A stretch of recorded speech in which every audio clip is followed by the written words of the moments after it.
Ah, Oh, come on. okay. Hi, everyone, and welcome to Terf Talk Down Under. I'm Angela, and this is my very special guest host, Jasmine. Hi, Jazz. Hi, Ange. It's How are weird you? not having stars here. I know. I feel like I should put my hair up and kind of Yeah. and pretend to be Stasia. Yeah. Hope she's having fun having a break from all this bollocks. So yeah, half her luck. Been a very busy couple of weeks. We didn't come last week because we had trouble getting our head around the tech. Technical issues. Yeah, but we've had a really big week. The big news this week is that we have the Victorian State Election this weekend, and as you all know, I voted Labor for all my voting life, which is 30 years, and I won't be voting for them now. I'll be putting them right down the bottom next to all the genuine bigots. Yeah, I know. It's weird, isn't it? Yeah. I've just voted not Labor for the second time in my life as well, and it's like when you put your pen on a bit of the paper, it tries to push you over into the Labor box. But I was like, no, I can't vote for them, not after what they've done to women. So. And I always put a turfy message on mine, just without ruining my ballot, just in the corner there, sex not gender, or adult human female. I should have done that. They do record the scribbles that are on the voting things, so on the ballot. Okay. So yeah, no, it's a good idea. But yeah, my local candidate is Liberal Party, and I've called her people and asked her for her position, and she's gender critical. She thinks that the gender stuff at Royal Melbourne Hospital's gone too far, that and thinks there should be an inquiry into it. So that's good. Well, I asked mine as well, and Cynthia Dixon or Nixon, I can't remember her second name, but she's a Liberal. And she's got 4 kids like you, and she said to me that that one of her sons used to like to dress up as a princess, and she didn't think he needed to take hormones or have surgery. She just thought it was a normal part of childhood play. She didn't think he was gay either, although if he is, that's fine, but yeah, so I was like, yep, that's all you need to say. I'm voting for you. Yeah, no, my son loves the feeling of having makeup done and having his hair done. Like, he loves it. Put dresses and stuff on him, and he's like a little brute.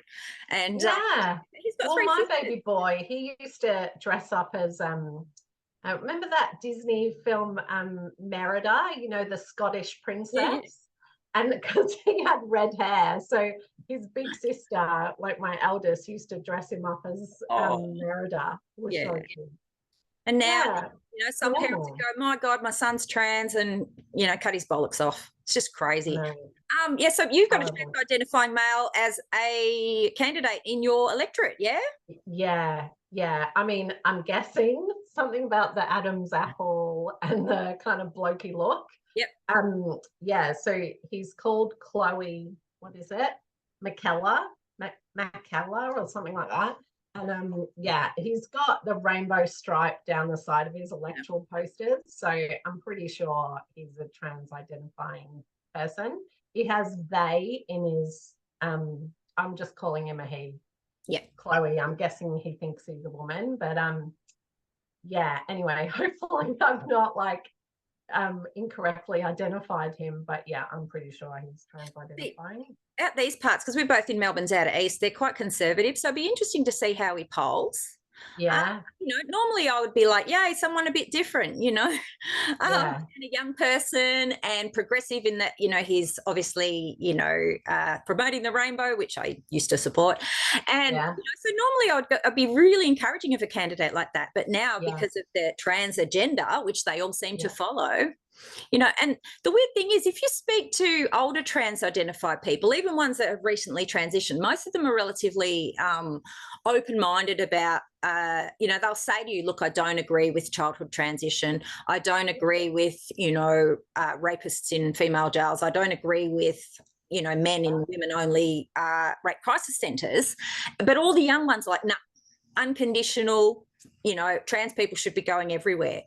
And if they would, there's no middle ground with these people, and we should offer no middle ground for them either.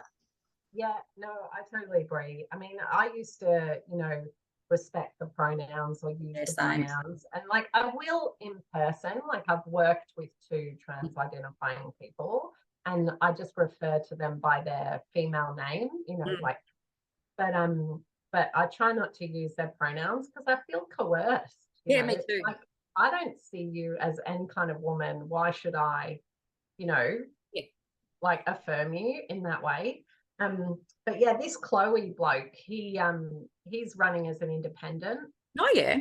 The person who has that seat is a Labor guy who he's a former cop, and he like really pushes all the gender transition stuff. Like every time the Premier does one of those Facebook posts, he shares it, and like he's fully signed up kind of woke bro Labor idiot, you know. Yeah, cool. That's going to be a big test for the gender people, whether they vote for the sitting dude or they vote for this dude. Yeah. Well, did you see that LGBA Alliance Australia did a survey of all the like, what are they called? The candidates? Yeah. Yep. They spoke to everyone running in the state election and they asked them 4 questions and they've put their responses. So if you go to LGB Australia, there's like, then have a look and you'll know who to vote for in your electorate. So yeah, well done for that. Yeah, I thought that was really good. And like, we really need lesbian and gay people who believe in sex to stand up and say these trans identifying people, like, you know, I don't want to say they're enemy, but they have very different interests to us, don't they? So, you know, don't be thinking all this forced teaming rubbish, you know, like it should be T without the LGB, not, you know, LGB with the T. But that's deliberate. They do that so that they can call us homophobes when we're not, you know. I've seen them on Twitter where they'll be like, you know, the butchest lesbian or the gayest gay guy ever, and they're getting called like bloody homophobes. I know, it's ridiculous. Like the trans are the biggest homophobes of all, that's for sure. Yeah. So speaking of elections and things, there's been a controversial candidate down in Richmond.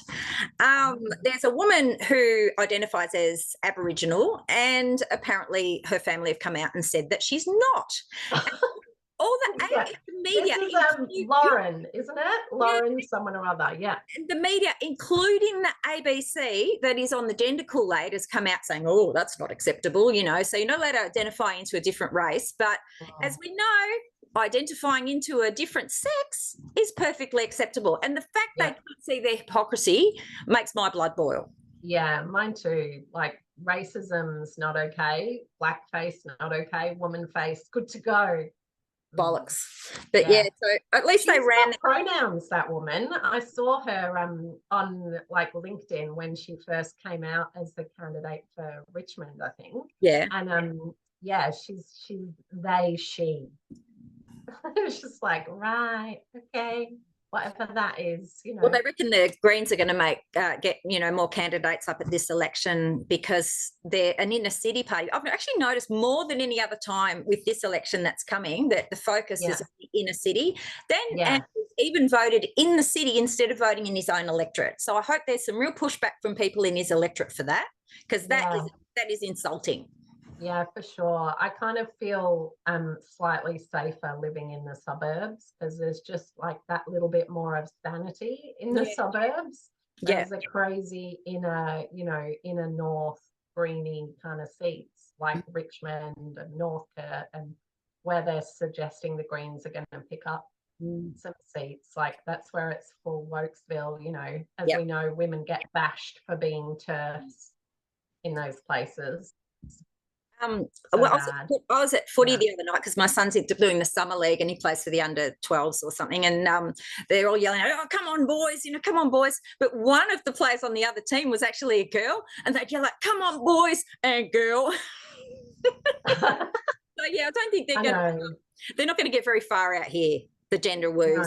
And people make jokes about the they them, like people joke about it because nobody actually takes it seriously out here, but they don't realise, because of the media not reporting it, how badly that stuff's encroached on our kids through the schools, through the childcare centres, through the youth programs. through all mental health. Oh, mental health is just totally woke. It's crazy. Yeah, it's pretty scary. We've had a bit of a big week with media stuff as well. Kath Deves was in the news. She was, yeah.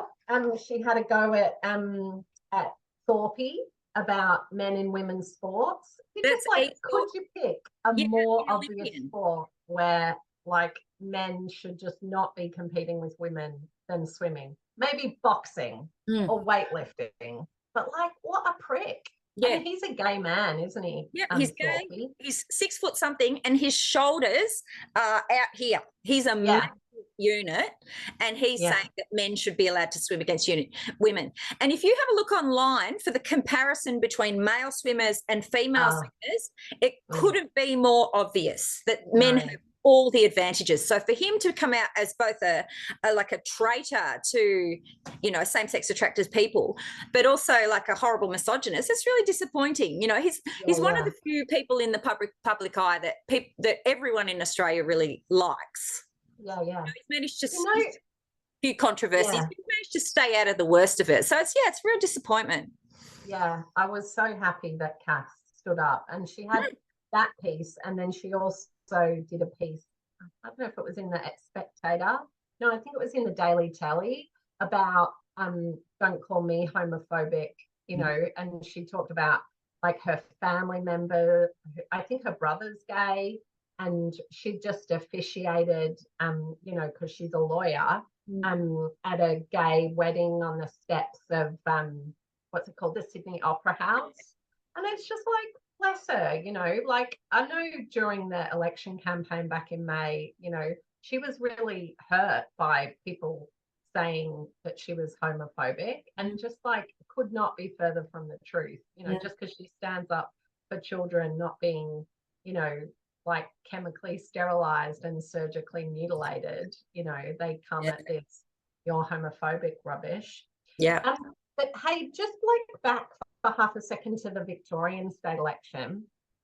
I don't know like what you think, but in the last week it was, they announced $67 million for women's health centres. Yeah. And they also announced the I think you and Stas talked about it, but the free tampons in like libraries and schools. They'd already done schools, so it was public places, I think. And I don't know, like I'm a bit of a Pollyanna, but I felt like maybe they were using very deliberate language about women and girls that they haven't used for years. And I was like, okay, maybe their market research is telling them that there's all these TERF mums out in the suburbs who aren't too happy, you know. I consider it tokenism. Tokenism. I think that they're handing us things like, you know, free tampons in public toilets, while they're taking away single-sex friggin' toilets and making them all unisex. Yeah, and putting male rapists in female prisons. Yeah, and you can put male rapists in the toilet next to you. So, you know, it's just bullshit. I think it's all tokenism to hide what they're actually doing. Yeah. Because behind the scenes is a train wreck. It is a train wreck. You're right. I guess I just like I remember you and I on Foley's website like 18 months ago, you know, when they announced the extra funding for midwives, and they were talking about pregnant parents, and we just like went to town on the whack job, you know, teenage social media officers working for the health minister, you know. So I was like, well, in comparison to that, it's good. But yeah, you're right. Like it's not it's window dressing. When we were at uni back in the olden days, I've been to university twice, but last century when you were at uni. I was there this century too. But we there was always like free tampons and pads, right? But who is going to, especially at school, or you know, who's going to feel comfortable going up to the machine to get your tampon out before you walk into the cubicle? No. Yeah, well, at a boys' school when there's boys in the toilets. Yeah. Hello. Nobody is going to feel comfortable in a public toilet, you know, taking a free tampon or a pad out of the machine. It's tokenism, and it's just ridiculous. And they're going to get wasted, and they're going to be used for other purposes, and they're going to get trashed. So, no, I just think it's ridiculous. Danny Laidley was in the news again this week. Turned up to the opening of the women's footy thing. Sorry. The most glamorous woman at a football event. Yes, all the actual women, you know, there was a picture of one of the other wags, and that was about it. So, you know, that was in the Daily Mail, wasn't it? Yeah. Then sorry, go and describe his pants. What he was wearing. Lace stockings over hot pants, and you know, I would have worn the same thing in like the early 90s, to be honest. I've got to say, but you know, I wasn't 6 foot something from a footballer. But was that in your goth phase? Interesting news about Danny Laidley. But had to speak to some police about a different matter the other day, and they mentioned that they said that he was working at the police academy, educating the new recruits, giving them, because he was famously his trans identity was exposed by Victoria Police, and he sued them for lots and lots of money. But so I heard he was working there, so I approached Danny and asked, you know, is that your correct? Friend? Yeah. And I said, is that correct? And he said, well, no, I actually did a re-education video for them. So you know how every time, and it happened with Sal Grover and Roxy Tickle, that, you know, a trans person has a grudge over something, they take them to a court or a tribunal or try and reach a financial settlement, that they always don't just say, right, you owe me money because of this thing. They always have, and you will be re-educated. Yeah. Well, like Sal Grover, that was why it nearly got to the federal court, because the commission, the Human Rights Commission, wanted her to be re-educated. And she's like, I am educated. I don't want to go to re-education. Like communist China or something. But you know, do the re-education camp. But and just the fact that this video is going out to new recruits to train them how to deal with transgender identifying people, to every new police recruit in Victoria. Now, I know rape victims have never had the privilege, when they have been treated appallingly by police, to go and make a re-education program for Victoria Police. I don't know of one, and I've been in women's services since 1998, and I've never known one victim of a violent crime, a female, who has ever had the opportunity to re-educate Victoria Police about their appalling treatment of people. And he was a perpetrator at the time and not a victim. So, what a double. I remember the press conference when they sorry. The delay. Like the talking over. Sorry. I remember the press conference when they announced the disciplinary measures that they were taking against the police who released that photo of Dean Laidley in his blonde wig in custody. And one of the journalists, I think it was a female journalist, asked about what he'd been arrested for and him being a perpetrator. And the deputy commissioner's face kind of like crumpled and, you know, frowned and was like, well, no, we're not talking about that. We're talking about, you know, the breach of his human rights by that private police information being released. And it was just like, he had them from that moment where they, you know, focused on him being the victim, which, like, it was wrong to take that photo and to, you know, tweet it around. But like the police minister said at the time, you know, this was more like stupid immaturity on the part of the cops who did it than homophobia or transphobia. It's just a huge Melbourne football story. Oh my God, he's bloody trans. Like, what the hell? And really bad trans too. Like back then, he looked like shit. They're a protected class. The trans identifying male is a protected class. Yeah, that's for sure. Yeah, and ACON's right through VicPol. They've just, you know, all the training that they force everyone to do. So, and you know, there's a lot of confusion amongst Victoria Police about if they were to have a trans perpetrator, for example, who would process them. Yeah, like a female. Yeah, can they demand? Yeah, and they have none. The members on the ground don't know that, and so it goes down to if there's an incident, then a sergeant is making that decision in the spot. But that opens that sergeant up to being sued if he picks the wrong gender.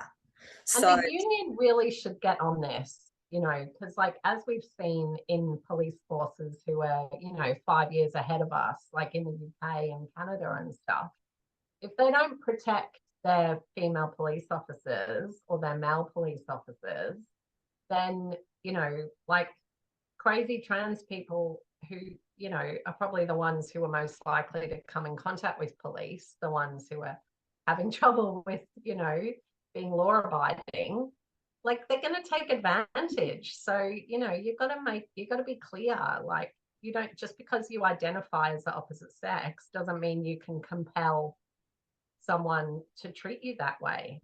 Like they can be respectful, but if they don't want to feel your disgusting male genitals to, you know, pat you down, they don't have to. No. Like, ew. Which leads us into this morning's Twitter conversation that I noticed. You know, those of us who have self-ID like we do here have been saying, you know, the problem with self-ID isn't with trans people, it is with men who, opportunistic men who will take advantage of self-identification to gain privileges. Right. On Twitter, there was a terrible shooting at a gay and lesbian club in Colorado. Oh, Colorado, yeah. And the trans community made that all about them. Yes, there were trans identifying people that were killed, but they were killed in the context of that they were at a gay and lesbian club. But on Twitter, they were all the trans activists were coming out saying this person can't possibly be non-binary because the shooter identifies as non-binary, they, them. They can't possibly be non-binary. They are a man pretending to be non-binary to get special treatment. And we're like, oh, how interesting.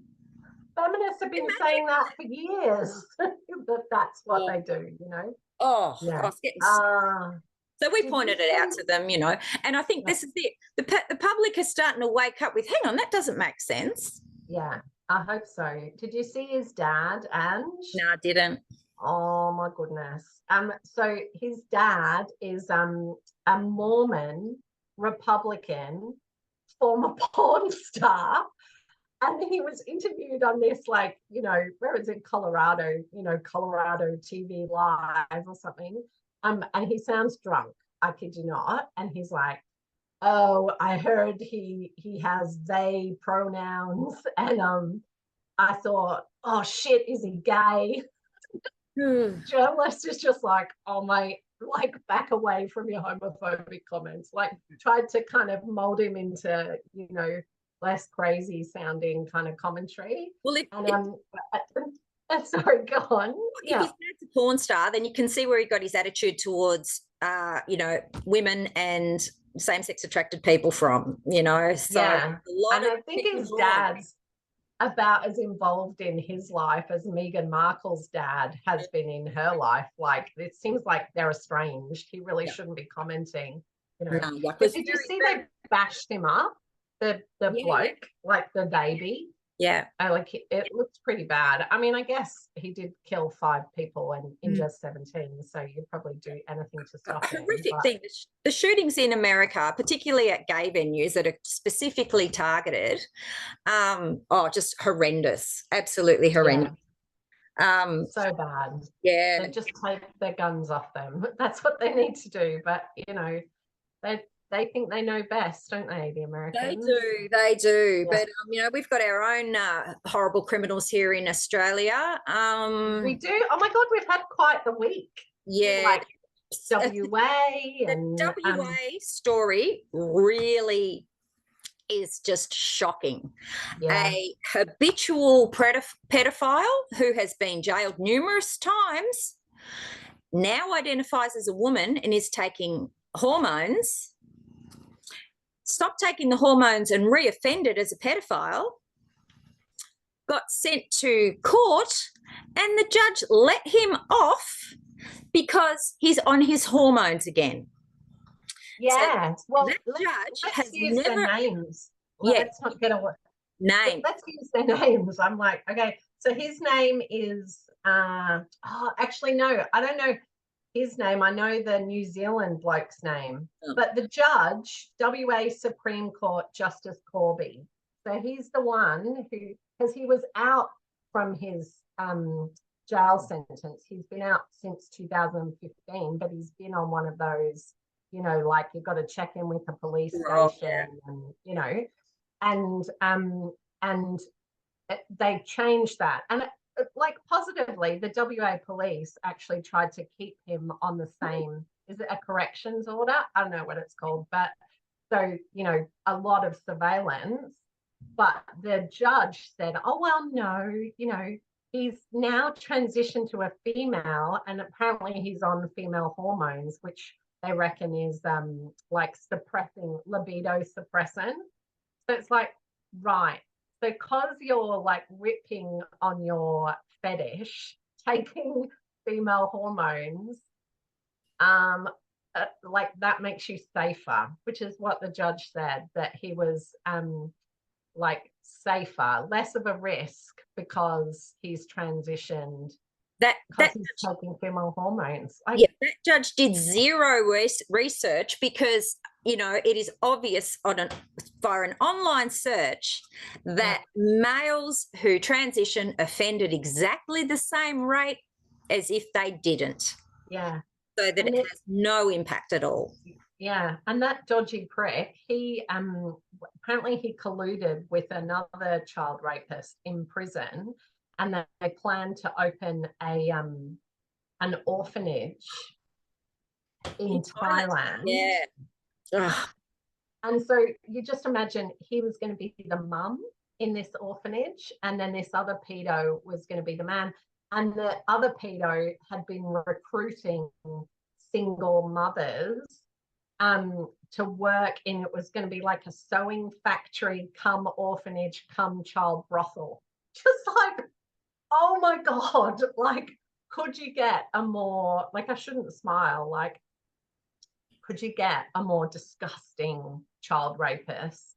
And apparently he was convicted for over 1,000 offences.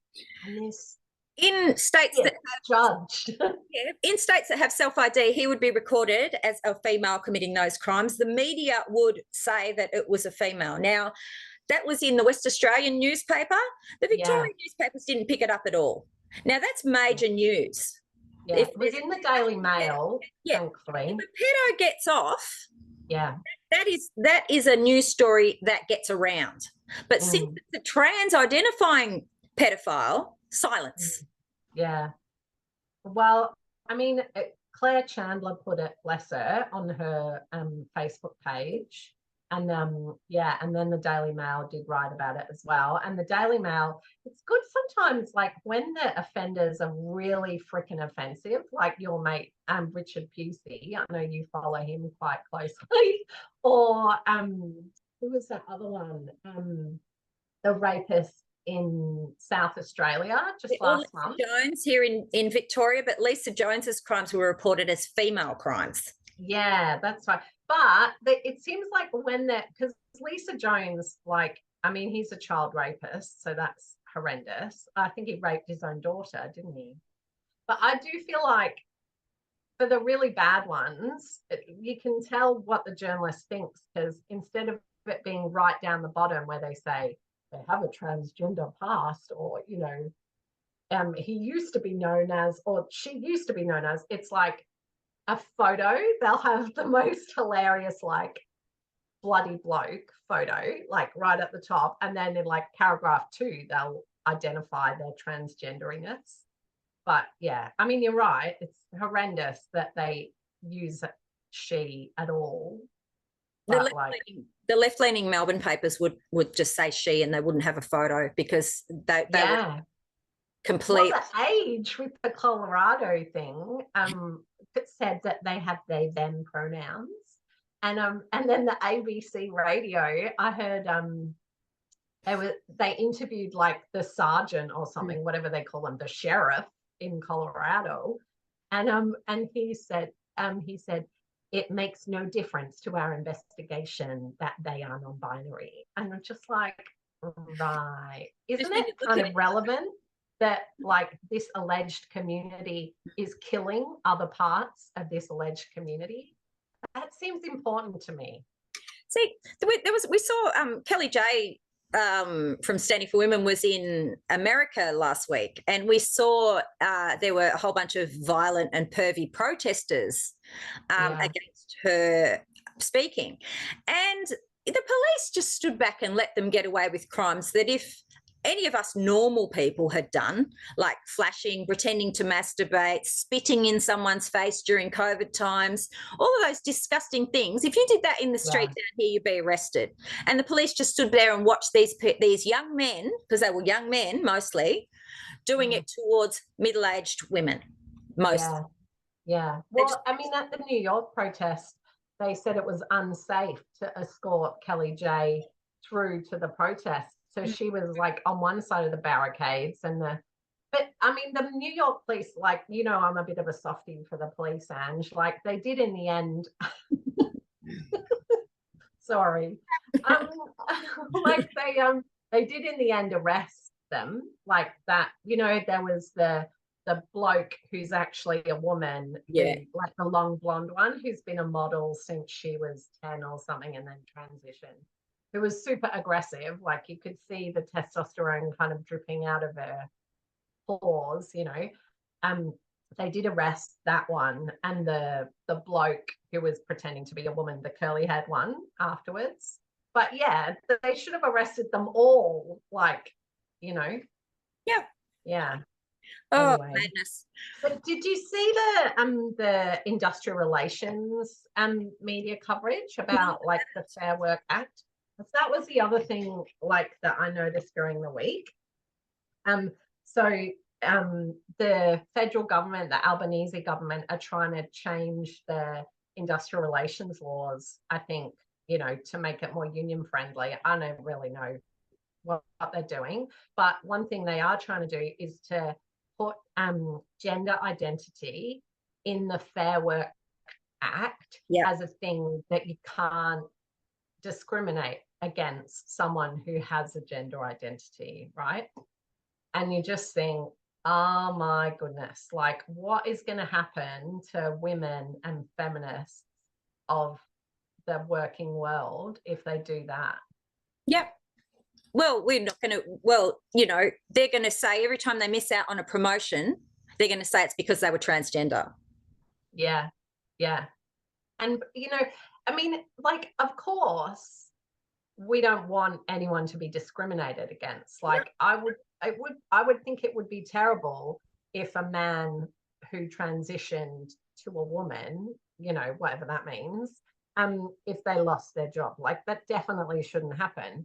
But just whacking this bizarre gender identity concept into the Fair Work legislation, it's massive overreach, you know. So it'll be like I used to work for a state government department where one of the rangers, you're going to know where it was now, decided that he was a woman. And so if I went to his park and he came into the women's toilets and I went, oh, is that me discriminating against him? Like, my reaction to having a man, and he wasn't a very nice man when he was a man, never mind when he thought he was a woman, in my toilets. Like, do you know what I mean? Like, they've got to write it out. It's like, if it means that you can't be sacked just because you transitioned, awesome, you know, but it's gonna, I just hope they don't get it through, you know. What about when they are a man and they transition into an AGP? Because I'm hearing from a lot of people, including friends of mine who used to think I was maybe a little bit bigoted, that they're turning up to work one day and their colleague of 15 years or whatever, middle-aged bloke, all of a sudden is turning up in fishnet stockings, fake breasts, and presenting as your typical trans-identifying AGP. Now, which is always like a slutty stereotype of a woman. Stereotype.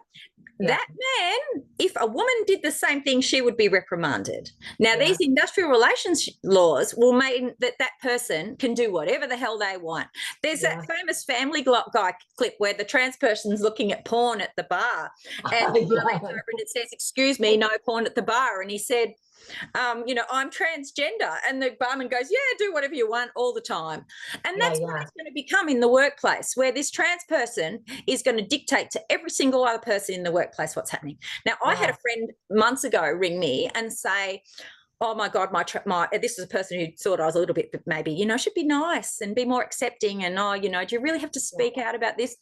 And he goes, my colleagues come out and he said, "And I'm really worried about the impact that's going to have on our business, because people have booked this person months ahead for funerals." So this funeral director has come out as a trans person who hasn't had, you know, who basically looks like a man in a dress. Now, imagine if you're a recently bereaved family and you've booked this person.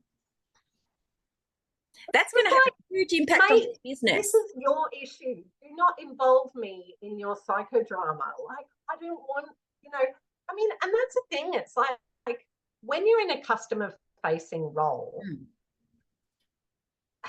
like, if they don't want to participate in your kind of offensive, stereotypical presentation of femininity, is that discrimination, or is that just like, no, ooh, mate, like that Canadian bloke with the fake tits? Remember him? Yeah. Or like Jessica Yaniv with the, like, you know, it's discrimination if you don't wax my balls. What about your swimming teacher? You know, what if you are a swimming teacher and you're a man and you self-identify as female? Yeah, it's like, as a mother, if I took my child to a swimming school and there was a man who's so confused about reality that he reckons he's a woman and he's like wearing women's swimmers and he wants to be in the water holding my 6-year-old, teaching them to swim, I'd just be like, no, like, obviously I would immediately leave. And like, in a funeral home, so disrespectful. So funny, because Bostock, you know, that big decision of the Supreme Court like a few years back, that was a bloke who transitioned as a funeral, like, you know, front of house. I'm spitting now, I'm so emotional. Like a front of house, like funeral office, whatever they call them. And he did get sacked because he wanted to wear the uniform of the women, like a skirt, but obviously, like, he didn't pass at all, and it was freaking out the customers. So he got sacked, and then he died, and it was like a couple of years later that his case and a couple of other gay blokes who'd been discriminated against because they were gay, like bundled it up and it went to court, and they're like, "Oh yeah, you shouldn't discriminate on transgender status." But it's like, could you define that, please, Supreme Court? You know, because you could be the worst employee ever. Like, you could be showing up to work late, you could be, you know, looking at porn at work, you could be doing all sorts of stuff. But if you're trans and you get the sack, you're going to claim it's because you're transgender. So this is really, really dangerous, because transgender is unquantifiable. You cannot, there's no definition, no set solid definition of trans, except I say I am trans. Yeah, it's totally. How are they going to legislate that? And this is why they're so keen to no platform us rather than platform us. This is why all of this won't be tested until someone gets it into court. And then reports it. Yeah, totally. Like, I love the you know, I'm a like big fan of Kara Dansky, the American feminist, and she says that, you know, if we can be heard, we will win, you know, which is similar to what Kelly J says, you know. It's like, and, you know, like Stasia said, I'll quote that other great feminist who, like, I'm filling in for, you know, like, now is the time. We need to speak up, you know, if something's happening to you, like, don't don't turn the other cheek. Like, you need to speak up. It's going to be too late if we just keep thinking it will get better. It's already too late. It's already too late because people are too afraid to challenge this. There's a few people that have, you know, put their hand up. And, you know, there's too many of us have lost a lot because we've stuck our neck out. It's time for everybody else to do it. That time has passed. You know, I understand why people are reluctant to do it, but the consequences of everyone going, oh, let somebody else do it, is that not enough people are stepping up. Yeah. You know, and it's not easy. And it is, you know, there's financial insecurity. There's the thought of that you're going to be vilified, you know, but it honestly, the consequences of this ideology are too important. Like, we have to start standing up, you know, and you will be supported. Anyone who, you know, we've had people cold call us and contact us out of the blue because they've not known any other gender critical people, yet they've stood up against this ideology, yet sometimes by accident, not realizing it was this topical subject, and they've been disciplined, and then they've got in touch with us, and then they've found the supports that they need, you know, with us and other people, you know, that are involved. Yeah, like, I'm just thinking in the last, like, as you know, in the last couple of months, we've had nurses, teachers, like mental health workers, community services workers. They're all women, of course, because it's women who are targeted, you know. I mean, like, there was my experience with the Breastfeeding Association. Like, unfortunately, because I was a volunteer, you know, I can't sue them, you know. Trust me, if I could, I would. But yeah, we need some more of those women to, you know, be brave. And yeah, like you say, we will support them. And we've nearly been talking for an hour. I thought this was going to be really hard, but it just feels like talking to you. Yeah, no, like we were meant to have a guest, you know. Our guest couldn't make it today because she's exhausted after organising a conference about that in Tasmania. Yeah. So yeah, Isla McGregor, who's been on here before, was going to call in and tell us how her conference went the other day. So yeah, she couldn't make it. Yeah, so it sounds like it went really well. I had a chat with her this morning, and so she had an op-ed place in the, I think it's called the Observer, like the paper in Tasmania, and she was interviewed on WIN TV, their like regional TV, and then the Mercury, is it? That's the Murdoch paper down there. They had interviewed her. So yeah, that might not be so positive because the Mercury can be a little bit out there with its coverage sometimes. But yeah, and they had a special guest, like recording video with Kira Bell. I don't know if you heard. Yep. It's good. Yes, that would have been really exciting. And I know Jessica Hoyle, our like famous Tasmanian lesbian, who's taking this fight up, you know, through the discrimination commissions and as far as she can go. She was there, and what was it? The free speech something? What's it called? I'm not sure. Free Speech Alliance, I think, or something like that. Yeah. Yeah, and it was at Parliament House, which is really good. Yeah, they had Penny and a few other like high-profile gender critical voices there. You know, experts in the field talking about it. So yeah, I've listened to some of it on YouTube. Some of it was really interesting. Other stuff I wasn't so interested in. But yeah, no, good on her. But the fact that she could get a conference organised in a city like Hobart and have it held at Parliament House, you know, good on you. That's the sort of stuff that we need, you know.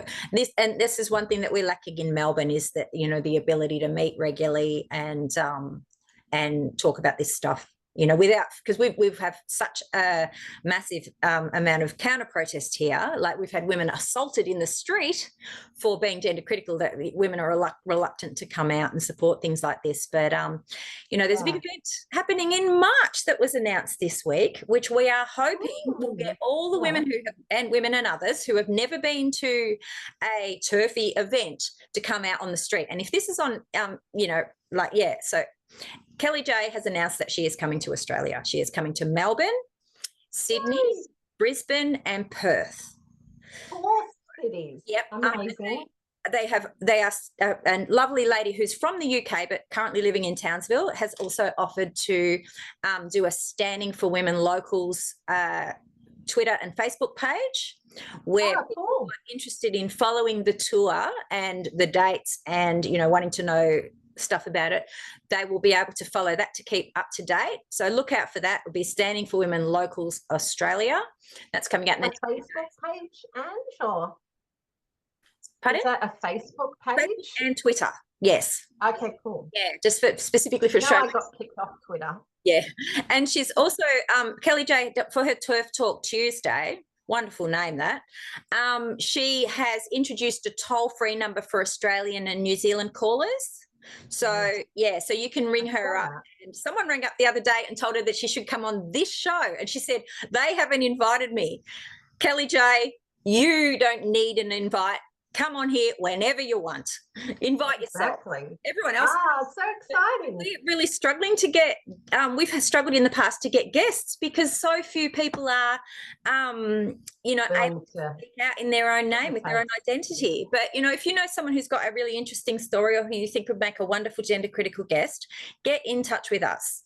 They don't have to appear with their photo. They can just have a blank screen, and they can even use a fake name. But if their story is interesting or they have some news for us or something like that, get in touch. It'd be good. But having Kelly J come out here, she's a polarizing character, but most people who are on this, mums love her, let's face it. Like, I love her because she's mouthy and doesn't apologize for anything, and and she's not perfect either, and she's doing a lot more than a lot of her critics, and while I see the other side, because I'm a Liberal and I see both sides of everything, which can be quite excruciating.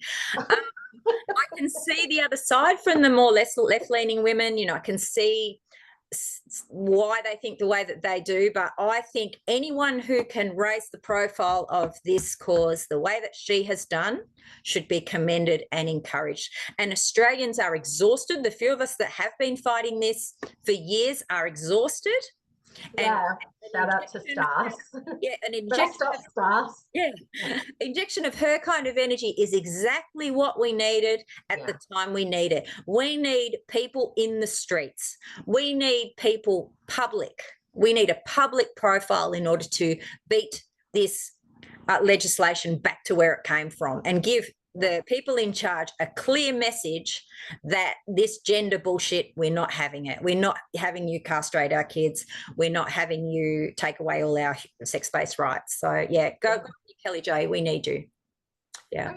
I heard her say that she was coming, but I didn't know until you just announced that it's March. Do we know when in March yet? Because I'm just oh my goodness, we've got to go to Brisbane for IWD Meander. We might see her twice. But I'm not sure what day. So we'll try and make sure that that Melbourne isn't the day of the Brisbane IWD. Otherwise, there'll be planes going like this and some of us won't be able to. Oh, my goodness. Turf tourism. Because IWD Brisbane in March is a specifically gender critical event for women, mostly. Men can come to the Sunday, but it is such a great event, and we want to support that as much as we can. And I'm sure Kelly J won't schedule her Brisbane visit. Maybe especially if we tell her. So I look forward to March, but I don't look forward to getting on a plane because I really don't like flying. But so now I've got 2 things to look forward to in March. So that's amazing. I'm so excited. Well, I think we've talked about, internationally, Megan Murphy got her Twitter back. Yeah. I know they haven't given it to Kelly J yet, which is disappointing, but I was excited that I've appealed. So hopefully I'll get my Twitter back. See, I've only had one ban recently, but I've got all sorts of account limitations on my account. And even though I'm gaining new followers every day, I'm losing 50 a day. Wow, that's so weird. I've screenshot it, and I'm screenshotting, counting that, because I didn't pay any attention to followers until I noticed a massive drop, and now I'm paying attention. So if 10 people follow me, 50 unfollow me, but there's no because I'm looking to see what's unfollowed me, but it's not saying. So it's being done by Twitter. It's not being done because I posted something stupid, which I totally understand. It's being posted by something because I'm also on some weird kind of ban that my tweets aren't being seen by people because my account is being mass reported by trans activists. Idiots. We'll win eventually. Yeah, well, they're desperate. They're desperate. They're trying to no platform us. That's all they've got is no platforming, because, like everyone says, if we get a chance to speak up, that the whole world will peak. And they're doing that, even though we've been stomped on and no platform. That people are starting to wake up to this dangerous ideology. Yeah, you're right. All right, my friend. Well, it was lovely chatting to you. Yes, and thank you, Jess. Thank you. And I hope I didn't say anything defamatory or otherwise problematic. I say something defamatory every week, according to my my followers. But yeah, like, shout out to all the trans activists that watch every week. How you going? Yeah, and if you could like and subscribe. We once again, I sort of feel like we're sort of still finding our feet with this new format and with new co-hosts and things. So be patient with us. And yeah, it's really, we were up to nearly 2,000 subscribers, and once we get over 2,000, our reach improves. So we'd really like to get to 2,000. So if you currently search for us and watch, then if you could just press subscribe, that would be fantastic, because it'll make us easier to find in Google searches for Australia. So that would be really good. And yeah, hopefully we will catch you next week. Yeah, and we'll see you soon. Thanks, everybody.